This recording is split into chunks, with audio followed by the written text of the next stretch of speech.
We're in the Museum of Communication in Burnt Island. It's a great place because it's kind of a collection of all the different types of equipment connected with communication, going back before the time of electrical communications, but taking us through the era of the 19th century and the 20th century, and now, of course, into the 21st century. Our founder was a chap called Harry Matthews. He was a very keen electrical engineer working in Edinburgh, and started to collect and restore old equipment, which you could see was getting thrown away and not being preserved for the future. And he built up quite a sizable collection with others, and eventually a home was sought for that collection. Our entire source of money comes from donations and our members. We've received very little money and support from funding agencies or the government. Our main way of getting communication out is holding our annual exhibition, which usually takes place between the months of May and September. And it's a different theme each year. And we choose an exhibition that will take a small selection of the things that we have in our collection and represent those to the public. We try to encourage as much as we can to have a relationship with schools and local children, both to get them inspired in the industry of electronics and communications, but also to get them interested in the history of communications, which is so rapidly developing that it's difficult to keep track of what went before. Most of today's children have never seen a television that's more than 30 years old.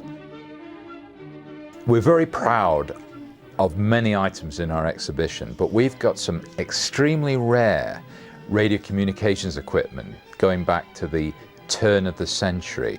Old crystal sets, the early valve sets, some of those are very rare, but moving forward we've actually got some beautiful pieces from later periods, the 1930s and 40s, and then of course we've got what would be described only a few years ago as modern equipment is now becoming vintage, that from the 70s and 80s, which is no longer produced, and we need to preserve it for future generations.